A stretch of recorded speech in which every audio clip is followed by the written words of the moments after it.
Hello, this is Javier Hernandez, and welcome back to Los Comics TV. And I gotta wish everybody Happy New Year. It'll be already a week now since we rang in 2023, so hope everything's going good for everybody, and I hope the year goes good for you, whatever you got planned and such. Any artists, creative people out there, yeah, hopefully all your creative endeavors go good for you. I'm hoping that for myself. So this year is Muerto's 25th anniversary, so we'll definitely be doing different things for that. So yeah, just follow me on social networks. I'll probably talk about some of them on this show here. Well, let's just get started, right? So the first new episode of 2023.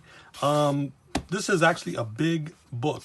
We're going to talk about, as you already know, The Art of Tim Burton.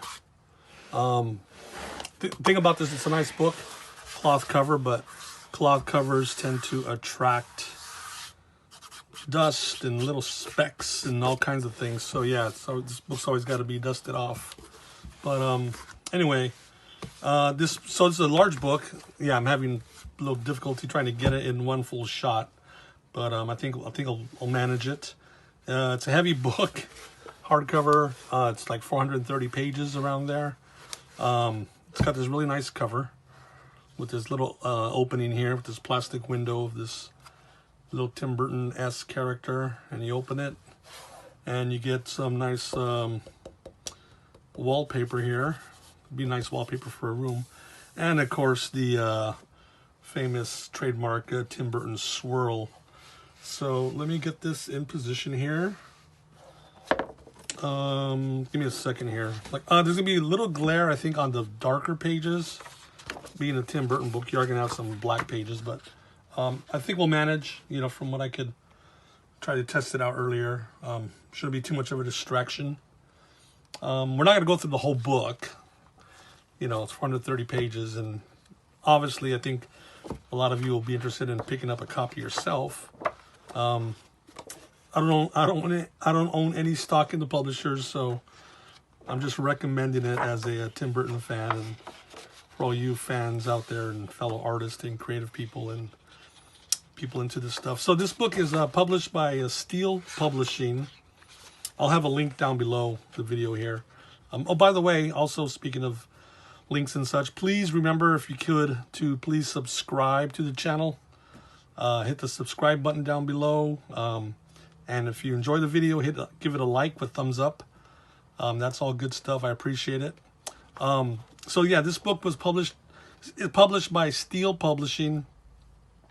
And if you look at their website, they only have like 4 products.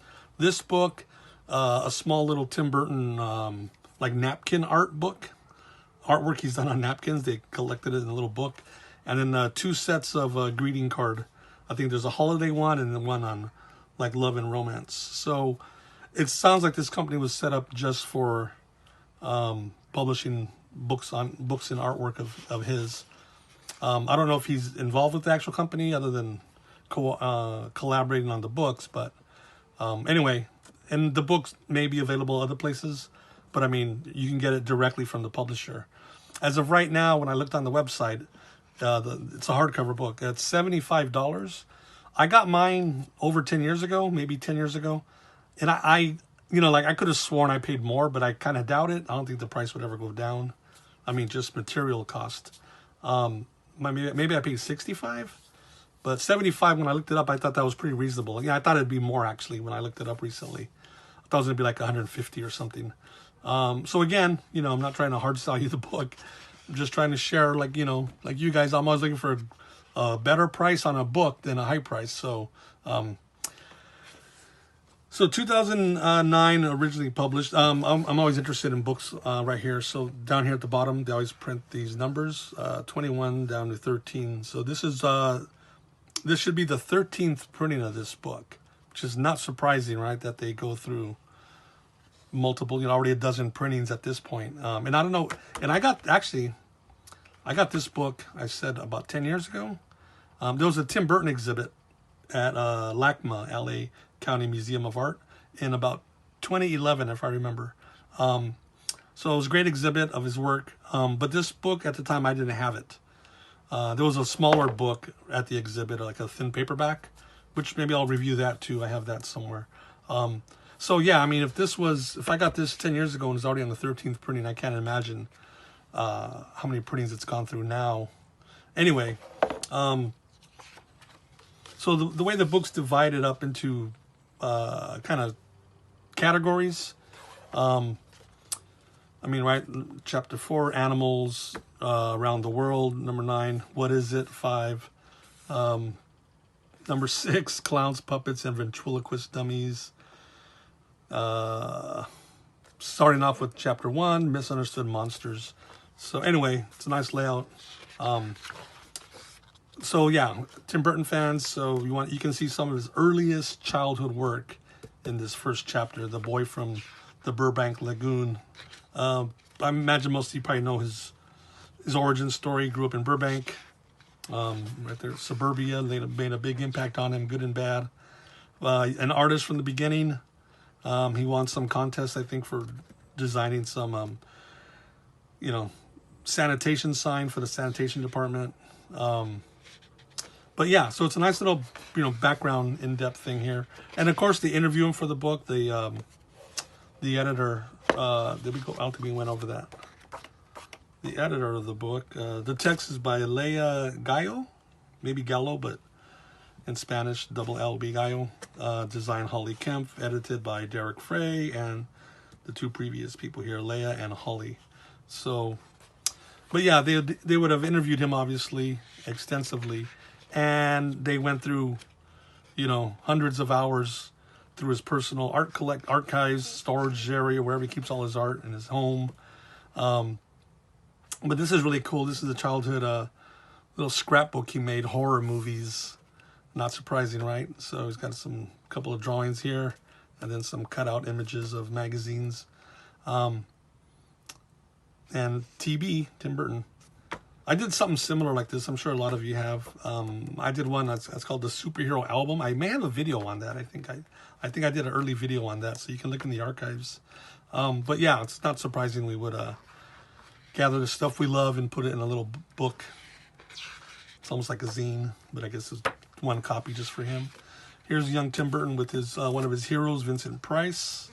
So yeah, and then that's a fantastic painting of his. That's amazing. I've already seen Mars Attacks and Plan 9 from Outer Space, Ed Wood in there.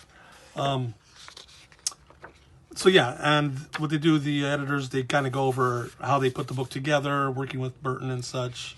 So it gives you a good background of him, but also how this book was put together. So yeah, our first section here, Misunderstood Monsters. Edward Scissorhands, Again, I'm going to skim through these. 430 pages is a lot to cover.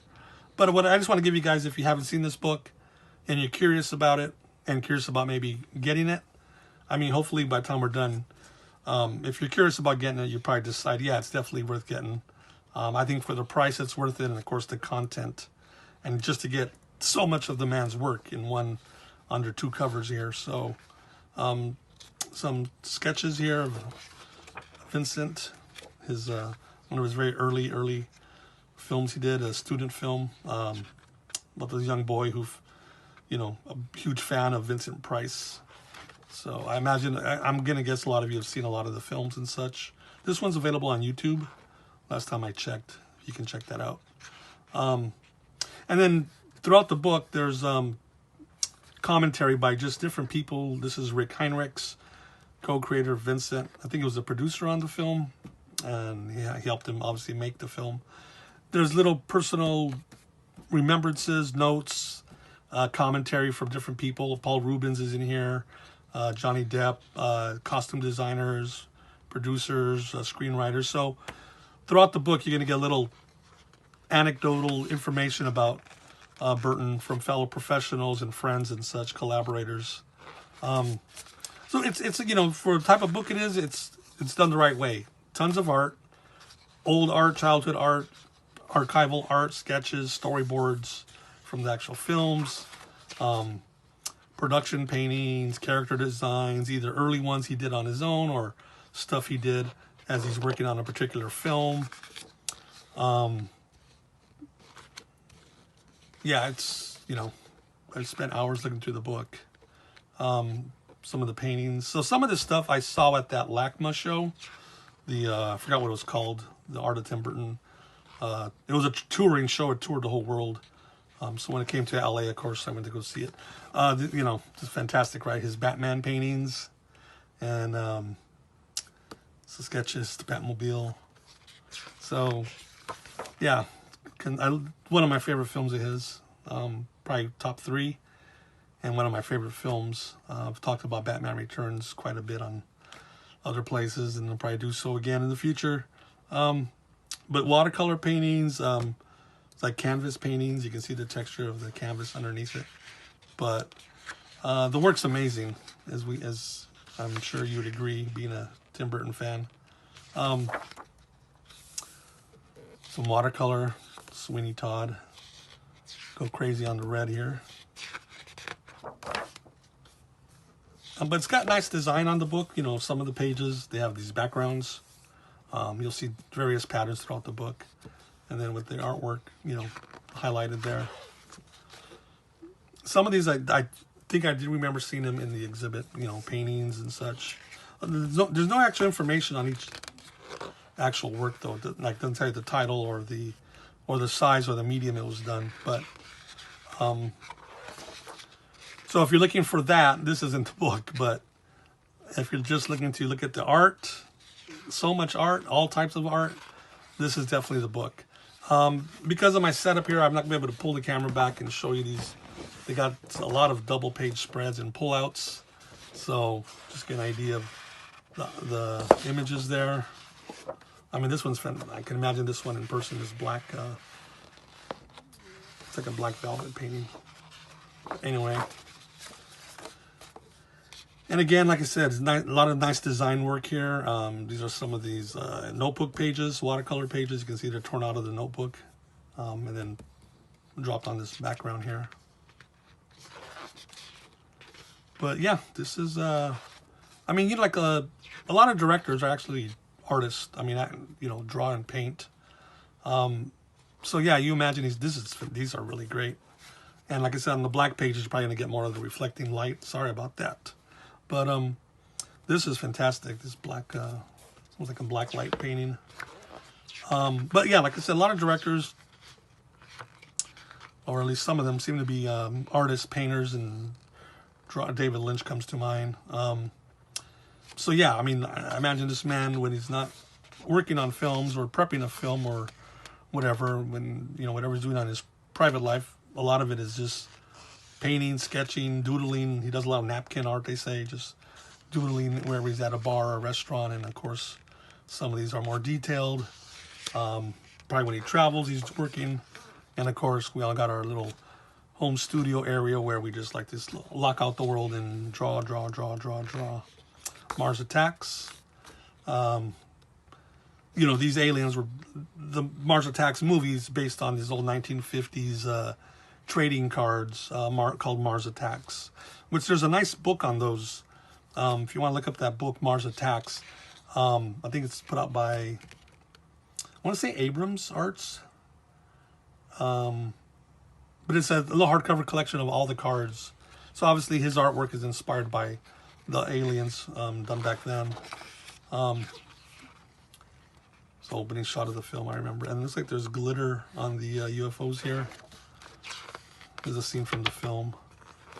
But yeah, you know, it's funny about Mars Attacks and Pee-wee's Big Adventure. I mean, you know, I think Tim Burton, some people just peg him, oh, he's just goth and dark and horror. But yeah, I'm sure he's most comfortable there. But Pee-wee Herman, there's nothing gothic about that. It's I mean, it's bizarre and fun, but super bright colored. Mars Attacks is a sci-fi comedy, not a dark gothic film. It's a black comedy though. Everyone's getting killed by the aliens, but what you see, what I'm trying to say is, I mean, the man loves color.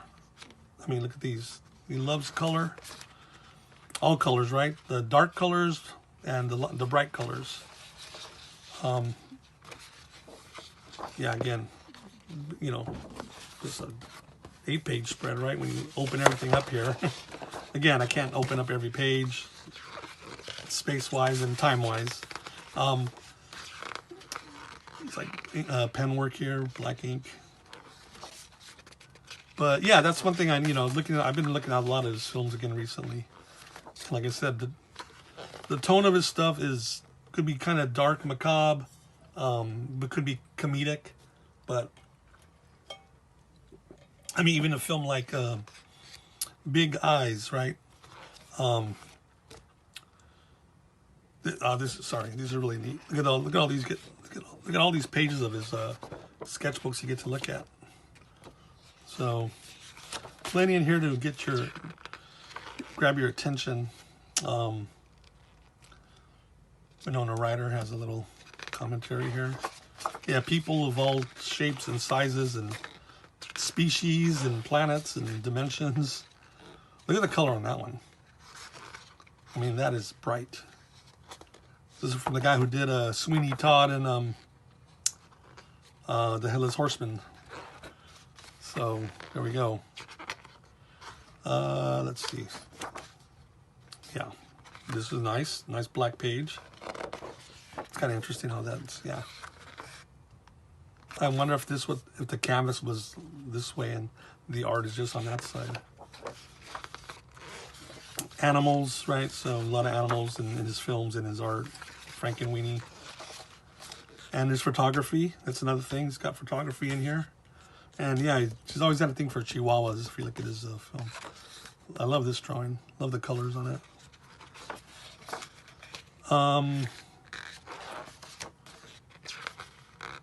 Big Fish. There we go.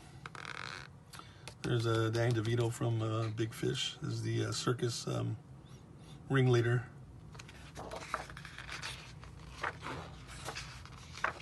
Zero. Look how quick and loose that is. That's just like 3 little scribbles of zero and then some background paint.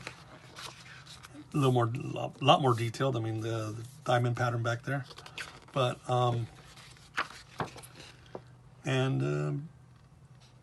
it's a large page from a notebook. I could, reading the intro, obviously they went through a ton of work and they picked. I think there's 1,000 illustrations here over the 430 pages. You can imagine how much is left out. I mean, right? There's no way you could ever print anyone's entire, catalog of art. I mean, if they've been doing it for decades. I mean, I guess you could, but I think for the purpose of this book, I was really satisfied. It kind of ends at 2009. That's probably about what, Alice in Wonderland. I know Sweeney Todd is in here artwork wise. So as far as his film career, parallel to his film career, stops at about 2009, I think. But so imagine all the work that he's done since then. Bright colors. The manic face, though, right? So bright color with a spot of black. Planet of the Apes, the watercolor.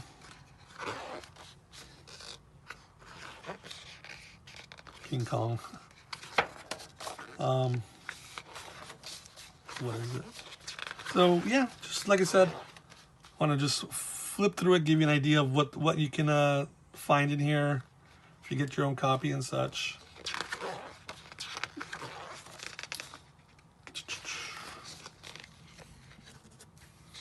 I mean, I like the layout on this 2-page spread here, where you got this page with this background on it, this red and white curtain painted, and then on the right side of this double-page spread, you got these pen and ink drawings. So it's just a nice contrast.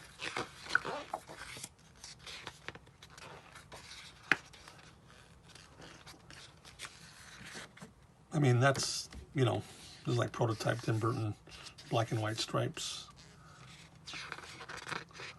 I'd like to see, that's a great character. It's kind of these Rorschach slash cow spots. But yeah, I guess this is interesting. I like this giant white area here in between, but aesthetic choices, right, done by the editors. again, so there's multiple, what do you call page spreads? Some are 4 or even 8. So a lot of stuff in here, all types of art. A lot of creature art. And again, his photography. There's not a ton of photography in here, but there is good sampling of it. Which I don't know, you know, at the time, I don't think when I saw these, I wasn't really aware that he, you know, did his own photography. He was setting up objects and such. Objects he creates and then sets them up and shoots them. So that's, again, not surprising. A film director, filmmaker, camera, you know, very familiar with cameras and such, lighting. Yeah, these wonderful crazy clowns. And I guess you know, they find these little other character drawings in the sketchbooks and decided to just pop some around this area, you know, this image. So again, as a, you know, just as a book, even regardless of the subject matter, it's very creative. I really like what they did with it. Little dots here for the clown. It's like an old sheet of paper, kind of colored, but with some other drawings on top of it. But yeah, like I said, you can just spend hours on the book and, you know, 5-10 minutes just looking at this double page here. There's so much to look at. But like I said, I was very happy with the book, and wonderful to have like a book like this done of your, you know, career at the time. So then he's got I think there's another exhibit for him currently. I think forgot what it's called, but I think something about monsters. But I think it's in Brazil at the moment. So yeah, I mean, you know, all these great exhibits of the world, they definitely travel around. And a guy like him, who's a filmmaker, who's had a film career now almost, what, 40 years? Yeah, he's definitely got fans around the world. So it's kind of nice to plug into that fan base if you're doing an exhibit of somebody's work, because he's known, you know, all over the world. So some very interesting Joker studies. That little whistle you heard, I was taking a drink out of my jug of water here. Wow, look at that. That's great. I mean, think about something like this character design. Like, okay, you saw the film, Jack Nicholson did not look like that, right? The hair teased up like that and such. But that's the way he sees it when he's designing the things. And obviously when they get to making a film out of it, works with the production people, costume people, maybe even the actor, and then shape the character for the film. Although some characters in the books, in these sketches, pretty much look exactly the way they look on film, like Vincent from the film Vincent. You know, Edward. Let's say Edward. Jack Skellington and Sally and the Ghost Bride. I mean, because they're animated, they can build the little dolls to look exactly like the artwork. That's why I love seeing his films when they're translated to stop motion, because then we get the actual designs literally transferred into a 3-dimensional object. So this 2 dogs peering out of this guy's eye sockets. I mean, yeah, just looking at any artist's sketchbook is fascinating to me. I'm sure it is to you as well. Again, here we have several decades worth of work to look at, you know, from a man with a very, you know, strongly identified style or styles.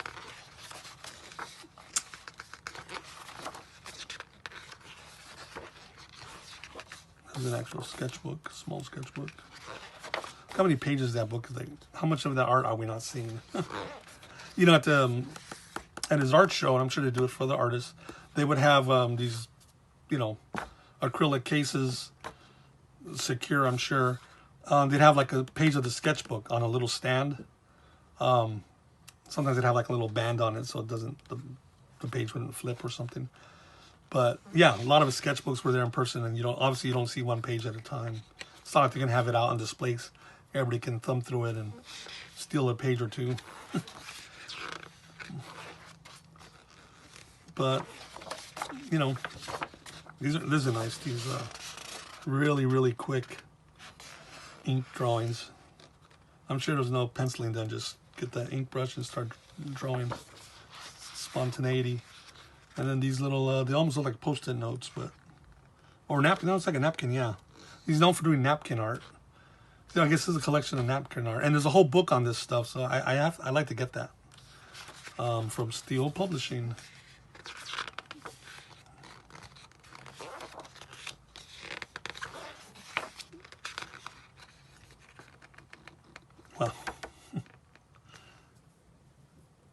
Well, Willy Wonka, which I just barely saw that film a night or two ago.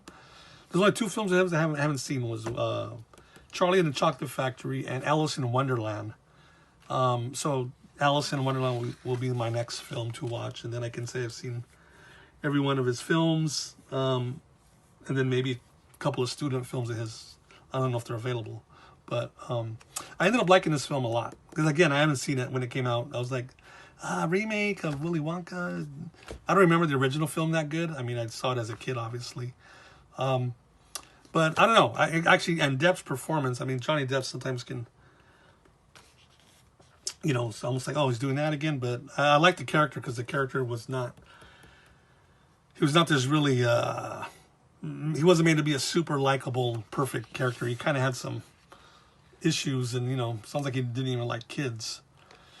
Especially those annoying kids in the film. But anyway, nice drawing there of the character.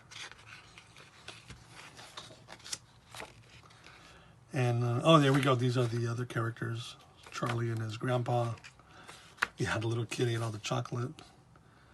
And, yeah, these kids were terrible. The other kid, Charlie was fine, right? That's why he got the prize. But the other ones were the way they should have been, just bad, terrible kids. Because there are terrible kids out there. I know it's a terrible thing to say. You and I might have been one of them. I don't know. Look at that. That's a striking image. So some of these characters here, what was that book he did? The Tragic Life of Oyster Boy. So, yeah, there's a mummy kid and the penguin kid, hideous penguin boy, stain boy. Forgot her name, but yeah. So that's what some of these are. Oyster Boy, which I think there was some animated shorts made on these characters. I mean, like, I think they were just put on the website or something. I'm not sure. I've only seen a few of them actually. But yeah, there's a nice sequential 1-2.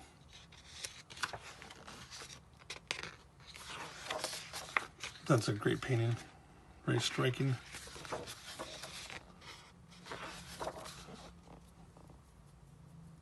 Kind of like the cross between Sally and the Corpse Bride. But yeah, more characters who show up in the films. So yeah, that would be Alice in Wonderland. And okay, so Helena Bonham Carter, who at the time of this writing of this book, yeah, her and Burton were a couple. I don't think that's the case anymore, but yeah, there's some character designs of her and the Mad Hatter.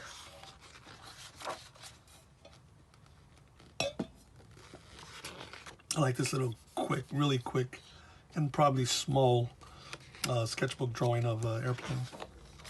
So this is his travel section. Elvis.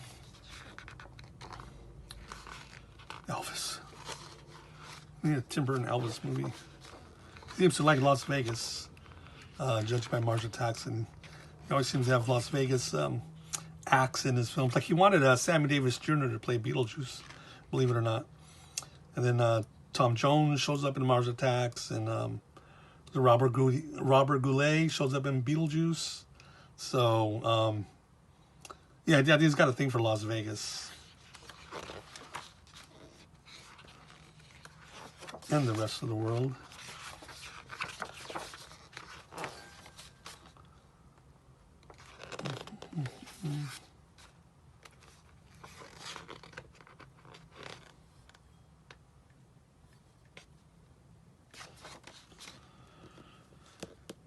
Godzilla definitely shows up in his work too. I forgot the sequence in Pee-wee's Big Adventure. I was just watching it last week. I haven't seen it in years, probably since the videotape days.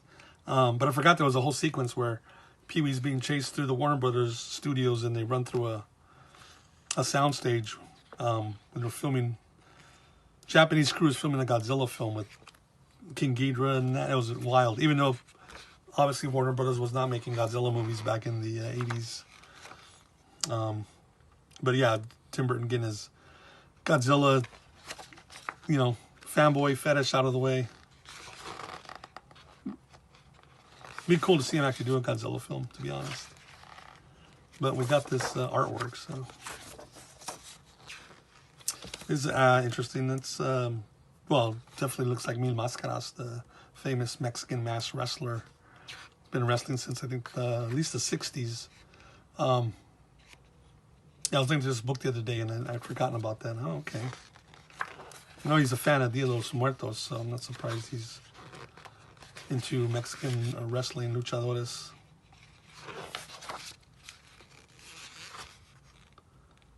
Reminds me of Gomez Adams. Short guy in a pinstripe suit. In love with the... That's an interesting character design. That's not Morticia. Oh, that's a nice photograph. Stylized photograph of two of his characters from The Nightmare Before Christmas. Directed by Henry Selick. We should definitely say, if you know anything about that recent comments Henry made, he hasn't been too happy about. He feels he's not being credited enough for Nightmare Before Christmas, and he did direct it. It's obviously based on Tim's story and character designs. And it looks like a Tim Burton world. But yeah, you got to credit the man who sat there every day and directed the crews and the actors and such. So, I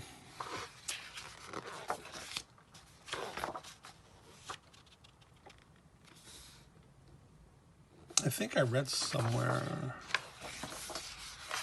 maybe in the book, or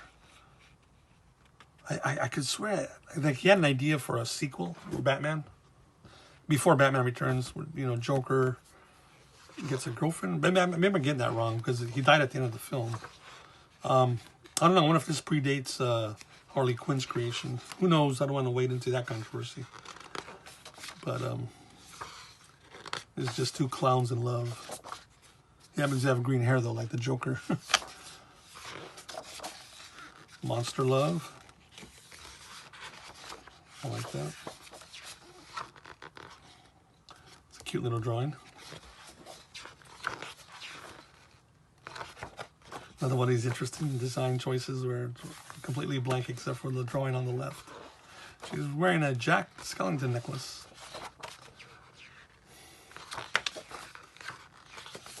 So this is all the love section.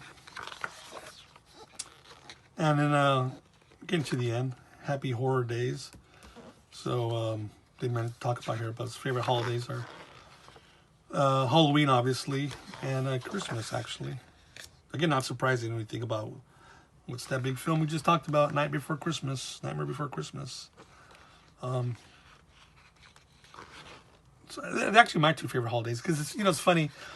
There's so much talk every year, and just by the size of it, Halloween is huge, right? It seems like people are just more and more every year, just grows in size. Halloween, and people flying the Halloween flag, which is great. I love Halloween as well, but I love Christmas. I mean, to me, Halloween's not about family.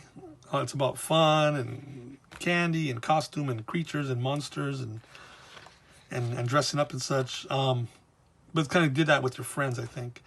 Whereas Christmas, and for a lot of us, for me certainly, reminds me of house and home and family, parents, siblings, aunts and uncles, and it's like the end of the year. Like, okay, so anyway, but I like the two holidays because they're so separate. One's about scary stuff and horror and fun, and the other one's about you know, her we celebrate Christmas, but you know, presents, getting together, the colorful tree with the colorful lights. So fascinating that he took these two almost extreme holidays and put them together in this story, Night Before Christmas. But anyway, just wanted to share my little thoughts on that. Poor Santa. And the Chihuahua there in a Christmas setting. This is a beautiful painting. Jack Skellington, these little reindeers, skeleton reindeer. And there's the group, there's the gang, Nightmare Before Christmas.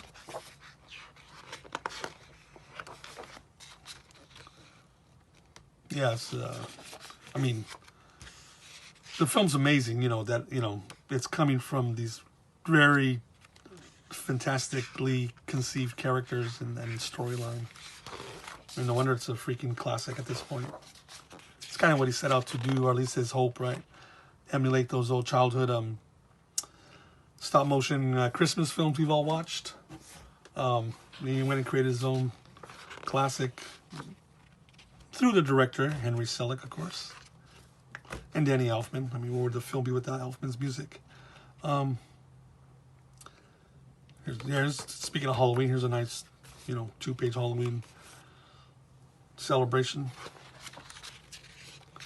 Strange Places, another thing. This is, look at this, such a beautiful painting. I mean, going from black creatures and monsters and such, Halloween colors, orange and black, and then this beautiful, quiet, soft pastel drawing with spiders and these little, what are those little flowers?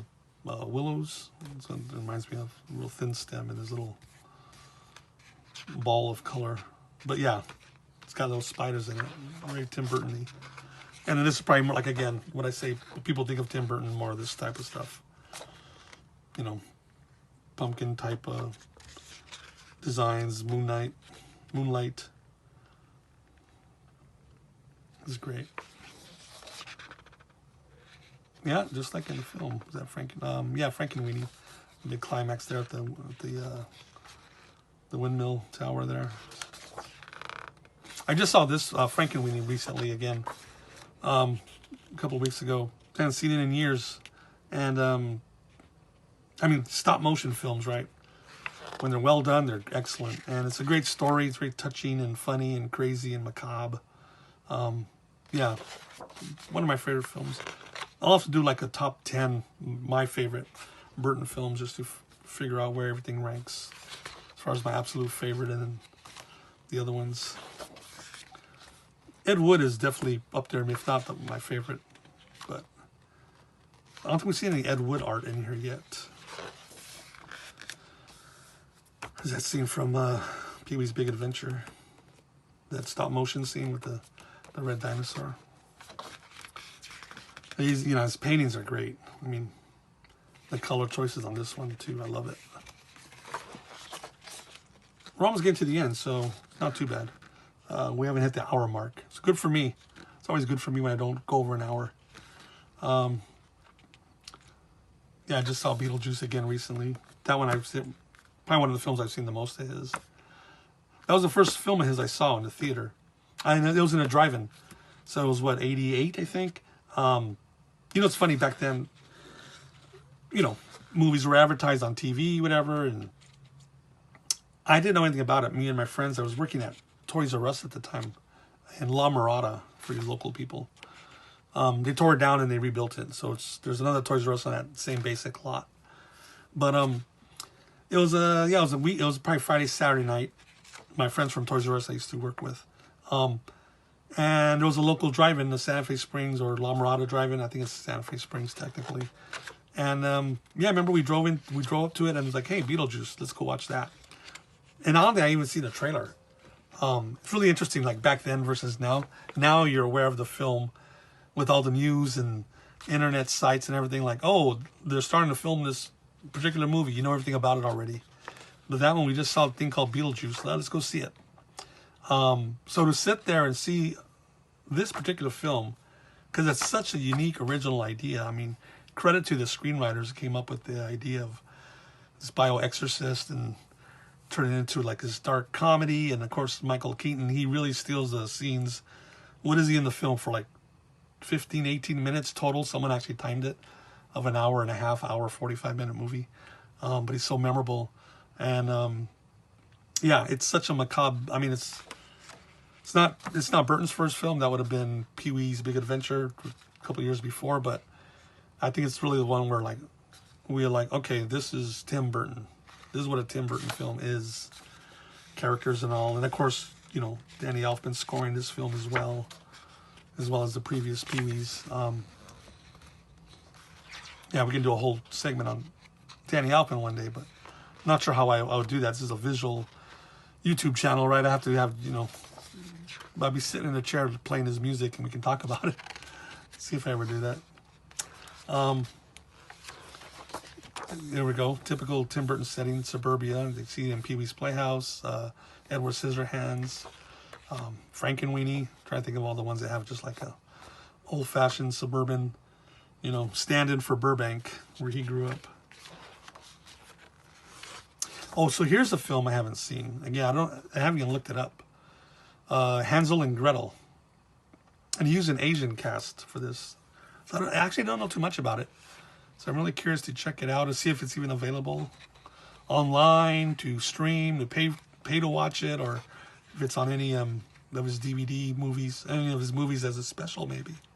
So there's a note to me there, Hansel and Gretel. I got to get that one off my list of things to watch.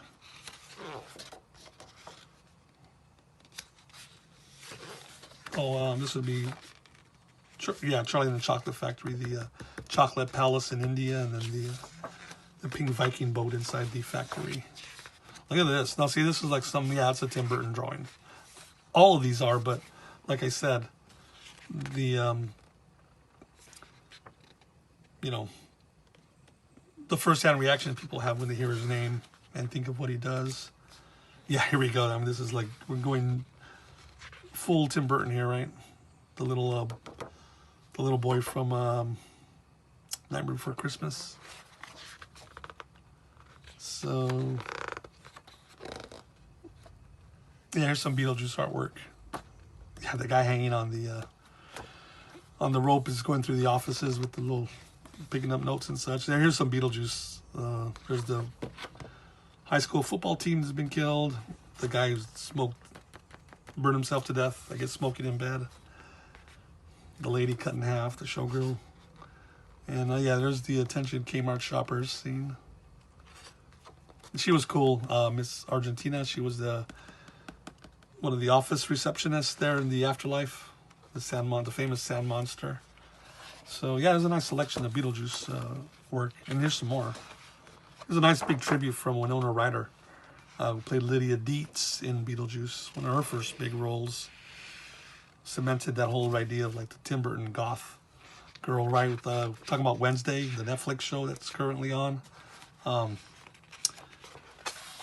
Yeah, that was. I mean, there's nothing about Wednesday in this book, but I really enjoyed it. It was really cool to see him do a TV series, a Netflix streaming series. So maybe he'll do more different projects too. And the Dead Riding Hood. Headless Horseman. There we go. Yeah, that's a great film. It was super dark, you know, Hammer style horror film. Chris Walken doesn't say anything in the film, and he's terrifying.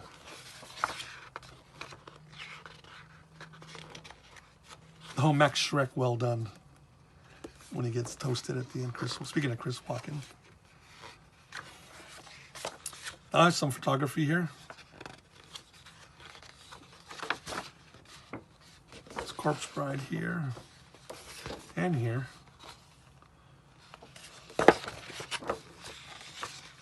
And here.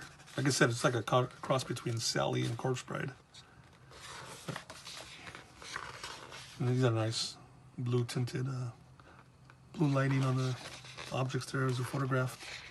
But you know what? Yeah, so not too bad. I'm patting myself in the back because I think after 40 minutes, I still only would have been on page 10. So I'm glad I'm kind of, moving as quick as I can to give you guys, hopefully, like I said, a good view. I kind of know I gave you a good view. I've showed you the whole book now even though I said I wouldn't do every page.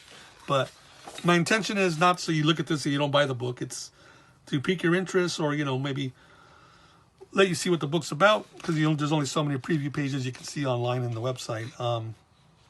But if you're on the fence, you know, like I said, I think if you're a Tim Burton fan, now that you see what's in here, I think you'd have to be, you know, probably going to go for it. This is the end.